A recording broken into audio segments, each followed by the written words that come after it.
ఎవరు అడుగుతారు? ఎందుకు అనిపిస్తుంది? సంతోషంగా ఉంటుంది. ఎలాగ అనిపిస్తుంది అంటే సంతోషంగా ఉంటుంది. ఎందుకంటే అందులోకి ఉన్నతమైన పదవి అది. ఉన్నతమైన పదవి వస్తే ఎవరికి సంతోషం ఉండదు? సీనియారిటీస్కే స్పీకర్ ఇస్తారు, జూనియర్స్కి ఇవ్వరమ్మా.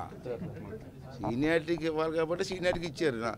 నాకు 42 సంవత్సరాలు బట్టి ఉన్నాం కాబట్టి ఆ సీనియారిటీ చూసి నమ్మకంగా ఉన్నాం కాబట్టి పార్టీకి ఎన్టీ రామారావు గారి నుంచి అది కూడా కౌంట్ చేసి ఇవన్నీ చూసిన తర్వాత అర్హత ఉందని చెప్పి కదా చంద్రబాబు నాకు ఇచ్చాడు.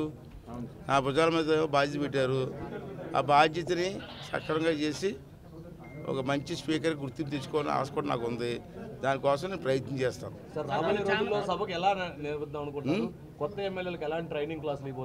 అదే నేను చెప్పాను, సభ అక్కడే ఉంటుంది, మారదు.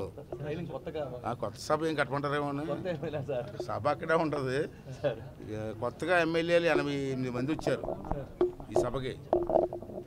175లో 88 మంది కొత్త డైరెక్ట్గా ఎలక్ట్ అయ్యారు. ఇవాళ ఆ 85 మంది కూడా రూల్స్ తెలియలే కదా. ఇప్పుడు క్వశ్చన్ అవర్ అంటే ఏంటి, 307 అంటే డిస్కషన్స్ ఏంటి, బడ్జెట్ ఏంటి, బడ్జెట్ మీద డిస్కషన్స్ ఏంటి, చాలా పెద్ద సబ్జెక్ట్ ఇది. అంటే కొత్తగా వచ్చారు కాబట్టి చంద్రబాబు గారితో ఎంత మాట్లాడుకొని వాళ్ళకు 4 రోజులు 5 రోజులు ఒక ట్రైనింగ్ క్లాస్ లాగా.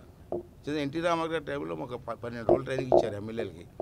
అలాగే వీళ్ళకి కూడా ట్రైనింగ్ ఇస్తే ఒక అవగాహన వస్తుంది.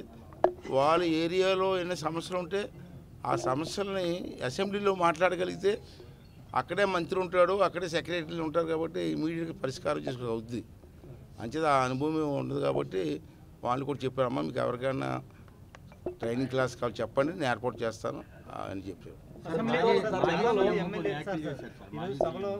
జగన్మోహన్ రెడ్డి నా మీద కొన్ని అనుచితాలు వ్యాఖ్యలు చేసిన వ్యక్తికి స్పీకర్ పదవి ఇస్తున్నారు, అక్కడికి వెళ్ళాల్సిన పని ఏంటి అన్నమాట. ఎలా ఎవరెవరు సీఎం జగన్ అలా కదా, ఎక్కడ అర్థంలో చెప్పండి అమ్మా. అజన్న పాత్రుడు ఉన్నాడు కాబట్టి వెళ్ళని చెప్పాడా? ఏ వ్యాఖ్యలు చేసి చెప్పారు? అనుచిత వ్యాఖ్యలు అంటే ఏంటి చెప్పు.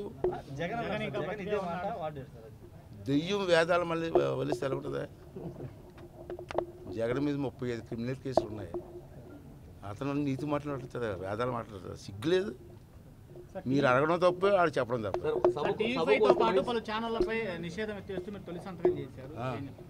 చెప్పాను కదా ఇప్పుడు,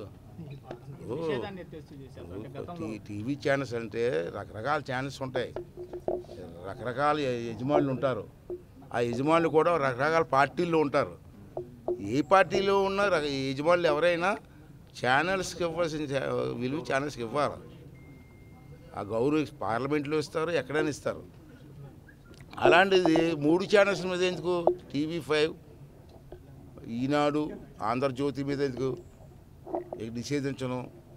అంటే నాకు నిన్న తెలిసింది ఈ విషయం. తెలిసి మేము అంతా కూర్చొని నా మొదటి సంతకం నిషేధం ఎత్తివేస్తూ చెయ్యాలని చెప్పి నేను నిర్ణయం తీసుకున్నాను. అలాగని చెప్పి వాళ్ళ మీద కక్షాది మాకు ఉండదు. అన్ని ఛానల్స్లో ఒకలే చూస్తాం.